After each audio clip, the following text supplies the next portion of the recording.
December 9th and December 10th at 4 p.m. at the Charles Davis Concert Hall. Get your tickets now at fairbankssymphony.org.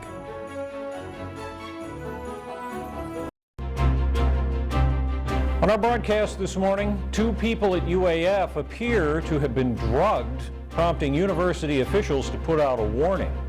We'll expand our look at that jury scam story that we shared yesterday and how to keep yourself safe. Plus, things aren't going great with proposed remedies for interior air quality, and the EPA is doling out some punishment. Your morning news begins now. From Interior Alaska's most trusted news source, this is the Fairbanks Morning News with J.R. Lewis. Good morning and thanks for joining us. It's Thursday, December 7th, 2023, with the state reporting road conditions as fair across the interior. Leading our news, the University of Alaska put out an emergency alert yesterday regarding an incident of assault using drugs. According to the Office of Rights, Compliance, and Accountability, 2 students, a male and a female, were victims of a suspected roofie incident on December 2nd.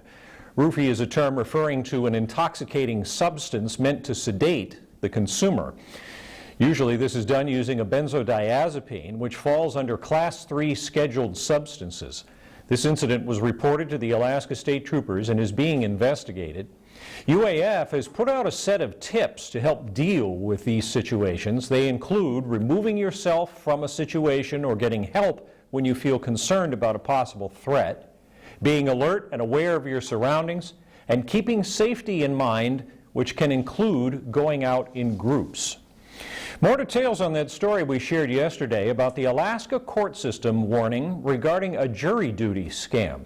Someone who claims to be a court officer calls and says they have a warrant for your arrest for failing to show up for jury duty. They then want money to clear things up.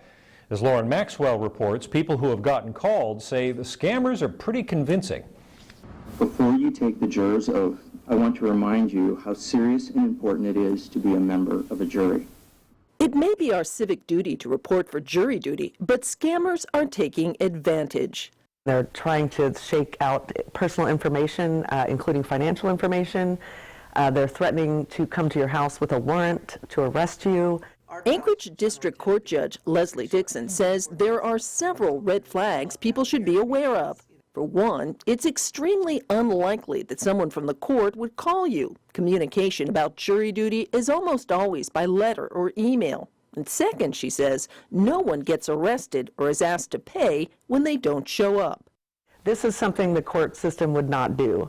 We would never threaten, we would never call, threaten to arrest or ask for any money over the phone. That's just not something that we would ever do. So that's the biggest clue that it's a scam. Alaska gets its jury pool information from the state, specifically people who've applied for the Alaska Permanent Fund dividend. But the court system doesn't share information about who's been summoned or how to contact them. No, that is private information. It's private even between the jurors on the same jury. We would never make that information public. She says scammers are good at what they do, but citizens who recognize the signs have the power to stop them by simply hanging up. Lauren Maxwell, Alaska's news source. One thing you can do if you have caller ID is take the number down and report that to police. The EPA's partial disapproval of Alaska's plan to improve air quality in the Fairbanks North Star borough will take effect January 4th. The federal agency's decision starts a so-called conformity freeze that could impact local transportation projects.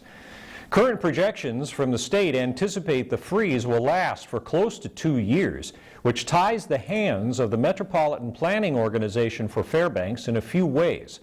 For the duration of the freeze, the organization's plans for long-range projects essentially come to a halt. For the short-term plans, the organization cannot add or remove projects or make major changes to funding amounts while the freeze is in place.